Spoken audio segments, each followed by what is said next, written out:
आज हम बात करने वाले हैं महाराष्ट्र के नांदेड़ शहर की एक ऐसी रियल स्टोरी की जिसमें प्यार के सामने जात आ गई और एक 20 साल का लड़का इस दुनिया से चला गया। जिस लड़की से वो प्यार करता था उसी के परिवार पर उसकी हत्या का आरोप लगा। इस केस में सीसीटीवी फुटेजेस, वायरल वीडियोस और पुरानी फैमिली मेमोरीज ने भी नए मोड़ ला दिए। Welcome back to another video Spinic. 2004 में जन्मा सक्षम एक सिंपल मिडिल क्लास फैमिली से था। माँ संगीता टाटे कहती है वो स्मार्ट था, सिविल सर्विसेज में जाना चाहता था। हाँ, उस पर कुछ पुराने आर्ट केसेस भी थे, जैसे लूटपाट और मारपीट के। पर रिसेंट मंथ्स में वो चेंज हो रहा था, पढ़ाई कर रहा था और खुद में डिसिप्लिन ला रहा था। फिर उसकी ज़िंदगी में एंट्री होती है आंचल मम्मी द्वार की। दोनों की first meeting college coaching classes में हुई थी। आंचल बीएससी फर्स्ट ईयर स्टूडेंट थी और सक्षम अपने कॉम्पिटिटिव एग्जाम की कोचिंग ले रहा था। पहले सिर्फ हाय हेलो, फिर स्लोली स्लोली दोनों एक दूसरे को समझने लगे।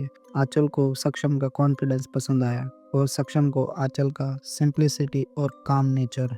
एक बार कोचिंग के बाद दोनों एक छोटी सी स्टेशनरी शॉप पे मिलते हैं। वहीं से कन्वर्सेशन स्टार्ट होती है और एक रूटीन बन गया। थोड़े वक्त बाद दोनों एक दूसरे के बिना सोच भी नहीं सकते थे। 3 साल का स्ट्रॉन्ग रिलेशनशिप बन गया। दोनों एक ही ड्रीम देखते, सिविल सर्विसेज ज्वाइन करना और लाइफ सेटल करना। सक्षम आंचल की पढ़ाई का खर्चा भी हेल्प करता था, लेकिन सब कुछ परफेक्ट नहीं था। आंचल एक ओबीसी फैमिली से आती थी और उनके घर में इंटरकास्ट रिलेशनशिप बिल्कुल एक्सेप्ट नहीं था। आंचल के फादर गजानन, ब्रदर हिमेश और साहिल, ये तीनों इस रिश्ते के सख्त खिलाफ थे। एक बार तो उन्होंने सक्षम को कांटों वाला रोज प्लांट गिफ्ट दिया और मैसेज में लिखा, कांटा निकालना पड़ेगा यानी रिश्ता खत्म करो। इस बीच एक पुराना डांस वायरल वीडियो वायरल हुआ।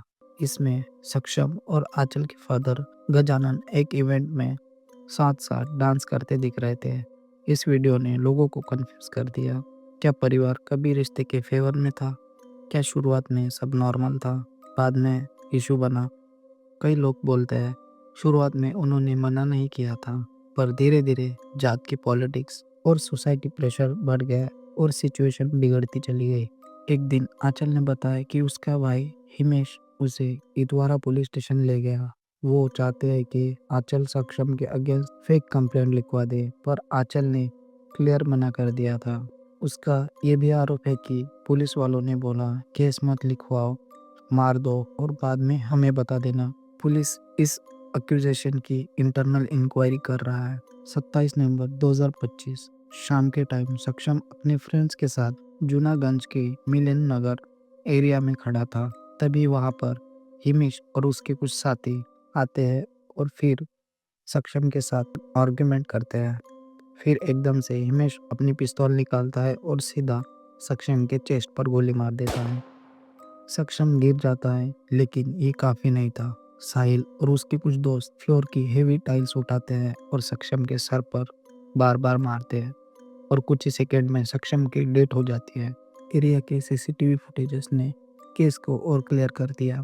फुटेज में दिख रहा था अक्यूज के मूवमेंट, उनका एंट्री और एग्जिट, कन्फ्रंटेशन के पहले के मूवमेंट्स। ये एविडेंस पुलिस के लिए टर्निंग पॉइंट बन गया और अरेस्ट और फास्ट हो गई। कुछ ही घंटों में 8 लोग अरेस्ट हो गए। मेन अक्यूज गजानन, हिमेश और साहिल पुलिस कस्टडी में भेज दिए गए। इन तीनों पर SC/ST एक्ट, आर्म एक्ट, भारतीय न्याय संहिता, ये सब चार्जेस लगे। वहाँ के एसीपी प्रशांत सिंधे बोले, हम किसी को नहीं छोड़ेंगे। सक्षम की माँ रो रो कर कहती, सबको फांसी दो और मेरे बच्चे को इंसाफ मिलना चाहिए। आंचल भी उसके घर पहुंची। लाश पर हल्दी और सिंदूर लगाया। सिंबॉलिक मैरिज जैसा सीन था।